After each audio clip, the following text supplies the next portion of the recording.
मुख्यमंत्री अशोक गहलोत पहुंचे 15 जीआरजी। लोकसभा चुनाव की तैयारियों को लेकर हो रही है बैठक और उसमें शामिल हो रहे हैं प्रभारी अविनाश पांडे, मुख्यमंत्री सचिन पायलट, साथ साथ लोकसभा चुनाव की तैयारियां, संगठन की तैयारी, मंत्रियों और सचिवों की रिपोर्ट की बैठक में समीक्षा की जानी है। सचिव सह प्रभारी काजी निजामुद्दीन भी पहुंचे हैं कांग्रेस वॉर रूम।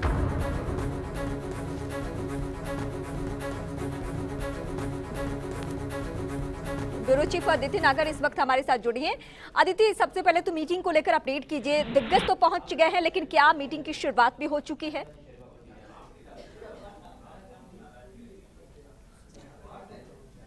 बिल्कुल, देखिए बैठक शुरू हो चुकी है, तमाम लोग पहुंच चुके हैं। अविनाश पांडे, अशोक गहलोत और सचिन पायलट के साथ साथ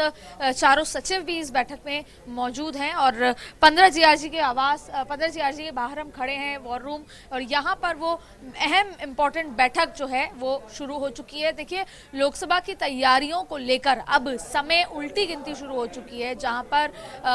25 सीटों की जिम्मेदारी अशोक गहलोत ने पूरी तरीके से अपने ऊपर ली है और जो पूरे फीडबैक, चाहे कांग्रेस के बड़े नेता हों, कांग्रेस के विधायक, मंत्री, तमाम लोगों से जो अलग अलग सीटों पर फीडबैक आए हैं उसको लेकर चर्चा होगी, नामों को लेकर चर्चा होगी और क्राइटेरिया जिताऊ है, लेकिन कई तरह के पैनल में नाम आए हैं, तो उसमें ये देखा जाएगा कि जातीय समीकरण से लेकर क्या कुछ होगा और अगर बीजेपी इस कैंडिडेट को यहाँ पर से खड़ा करती है तो कौन सा कैंडिडेट फिट रहेगा, उपयुक्त रहेगा, ऐसे तमाम चीज़ों पर चर्चा होगी। और उसके अलावा कार्यकर्ताओं में वो मोमेंटम बरकरार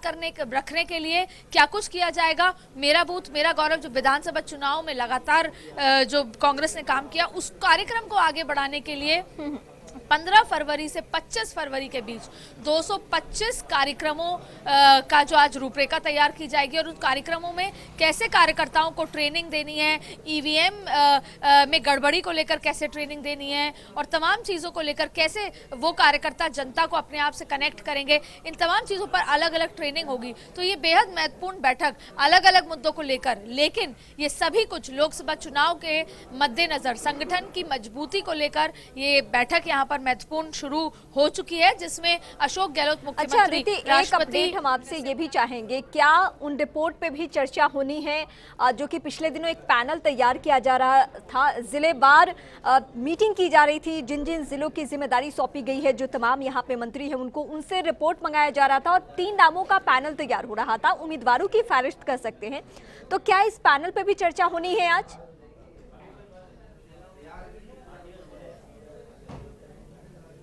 रीमा, जाहिर तौर पे पहले जब आज से 1 महीने पहले यहाँ पर बैठक हुई थी और उसमें तय कर दिया गया था कि 20 फरवरी को जो पूरे panel, in the sense panel तो पहले लगातार आते रहेंगे, लेकिन 20 फरवरी तक इनको सारे प्रत्याशियों को, कैंडिडेट को फाइनल कर लेना है। तो आज उसी के उसमें एक बैठक ये है जिसमें अलग अलग जो पैनल आए हैं, अलग अलग जो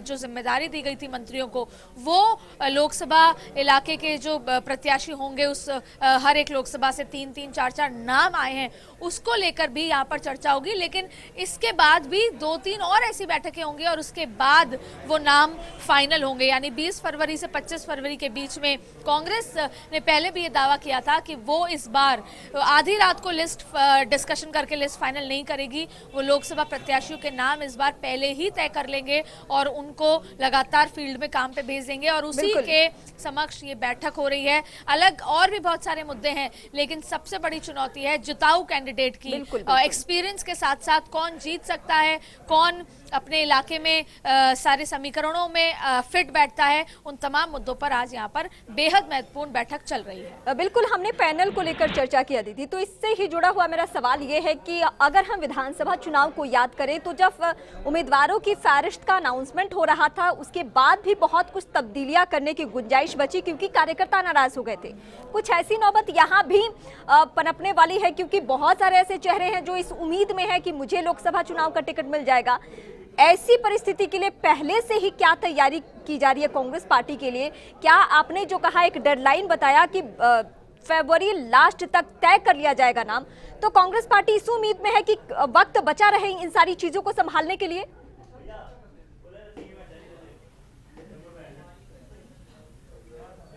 रीमा, देखिए यहाँ पे पहला मुद्दा ये डिस्कस करते हैं कि सबसे पहले तो टाइम लाइन में रहकर कांग्रेस सारे काम करना चाहती है, जिससे कि वो कंफ्यूजन जो पिछली बार आधी रात को 2 बजे तक चर्चा करने पर भी निष्कर्ष नहीं निकल पा रहा था, ऐसा कोई भी कंफ्यूजन ना हो। दूसरी चीज,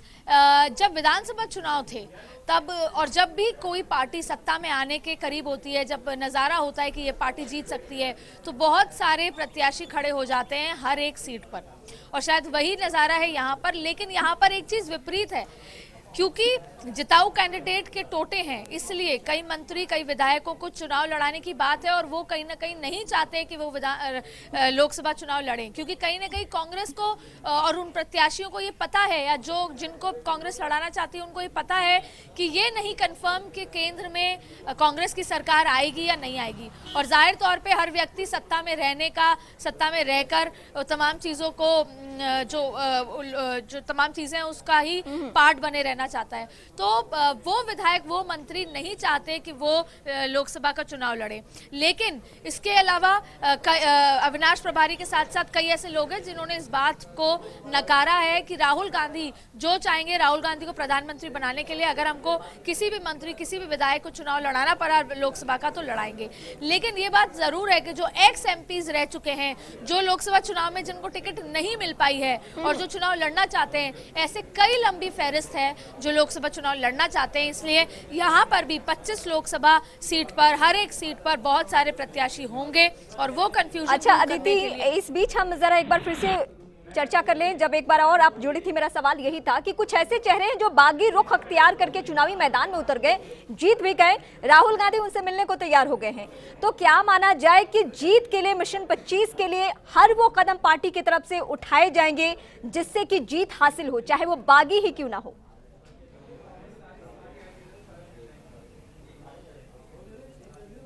देखिए, हालांकि अविनाश पांडे से जब इस सवाल हमने अपने फर्स्ट इंडिया के इंटरव्यू में किया था, तो उन्होंने साफ मना किया था कि जो बागी हैं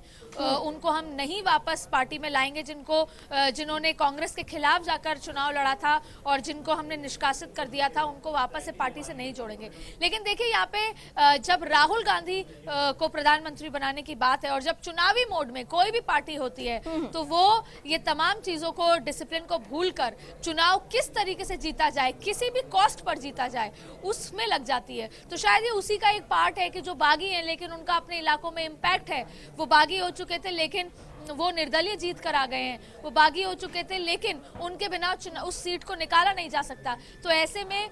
पॉलिटिकल पार्टीज कॉम्प्रोमाइज करती हैं। वो ना सिर्फ राजस्थान की बात है, वो बिहार, उत्तर प्रदेश, पश्चिम बंगाल से लेकर देश भर की बात है। पॉलिटिकल पार्टीज चुनावी माहौल में जिस तरीके से रंग बदलती हैं, और उसमें एक पार्टी की बात नहीं है, सारी पार्टियों की बात कर रही हूँ। तो ये चुनावी जंग है, यहाँ पे वायदों का कोई मायना नहीं है जी। लेकिन अदिति, सच तो ये है ना कि अमूमन जब भी ऐसा होता है, कोई चेहरा, कोई लीडर बाकी रुख अख्तियार करे, तो अनुशासनात्मक कार्रवाई की जाती है, पार्टी लाइन से अलग हटके कोई भी कदम उठाए तो। लेकिन आपको नहीं लगता कि यह गलत मैसेज जाएगा और लोकसभा चुनाव नजदीक है, किसी और का टिकट कटे, वो भी बागी रुख अख्तियार कर ले और अपने ही कैंडिडेट को कहीं ना कहीं नुकसान पहुंचाए, वोट काटने की भूमिका में वो रहे तो?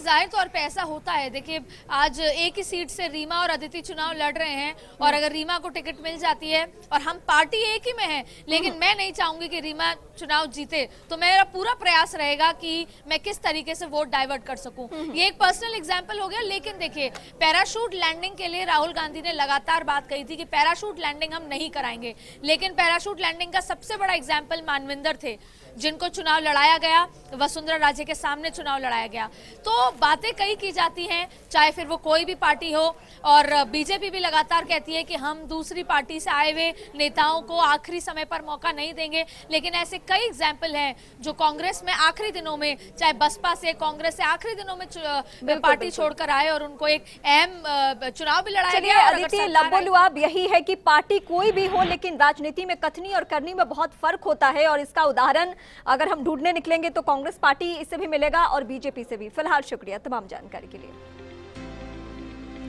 और ये राष्ट्रपति से अशोक गहलोत जब मिलने पहुंचे हुए थे तब की ये तस्वीर है, जहां पे ये तस्वीर हम आपको दिखा रहे हैं। आज सीएम गहलोत दिल्ली में हैं। राष्ट्रपति से सबसे पहले उन्होंने मुलाकात की, उन्हें बुके भेंट किया, हल्की फुल्की बातचीत हुई उनकी वहां पे कुछ देर तक, और फिर वो वहां से निकलकर सीधे 15 जीआरजी पहुंच चुके हैं। वहां पे लोकसभा चुनाव को लेकर महत्वपूर्ण मीटिंग की जा रही है।